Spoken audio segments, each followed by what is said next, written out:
Hello, this is Joe Pryor of the virtualrealestateteam.com in Oklahoma City, a part of Redbud Realty and Associates. And I just kind of want to talk about one of my investment real estate pet peeves, if not my biggest pet peeve, other than people trying to do investment real estate that really don't understand anything about it. And that is when I see a return on investment analysis that I know is blatantly pie in the sky, pure fantasy land.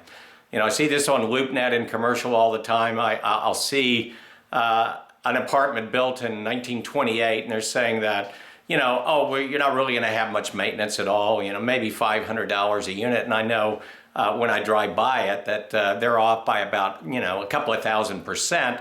And that affects a return on investment. The capitalization rate is one of the most misused things I've ever seen. And the reason why is there's supposed to be this magic number of a 10 cap, 10% capitalization rate, which is before debt service, you get 10% of your total investment back.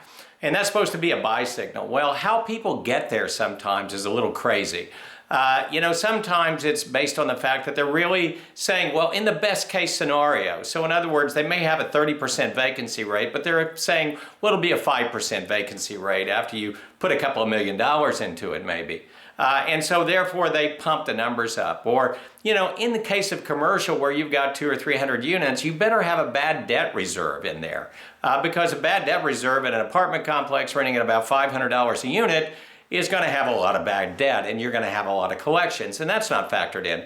So vacancy, property management fees, maintenance especially. And you know something, when I do a return on investment analysis and you buy a brand new single family home, guess what? I'm going to put maintenance in there. Now, you can say, well, wow, you got a new roof with a warranty and 10 years on the heat and air. Well, think about this. You're going to keep the property 5 to 7 years, possibly sell it at the end of that period to buy more property.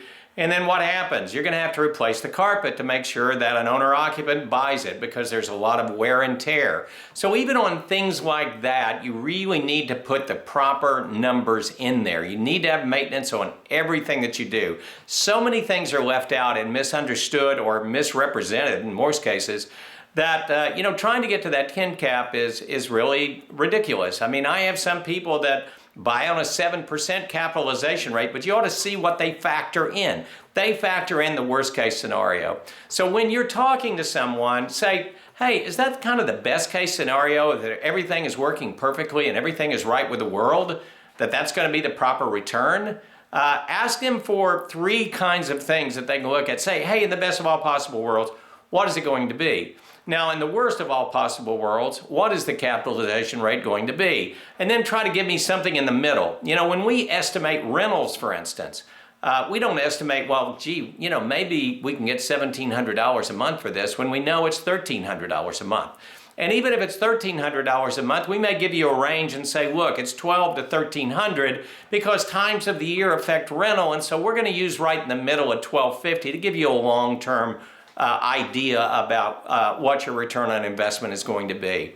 So whatever you do, besides dealing with somebody that's extremely knowledgeable about investment, that has a total team that understands the market and understands how to calculate metrics, make sure that those metrics that you see are real world. Make sure that you're not getting something that is virtually impossible in order to kind of suck you in, pull you in, and think that maybe you have a good investment. Because once you plunk your money down, once you start making those payments and things go negative, you're not going to be a happy person.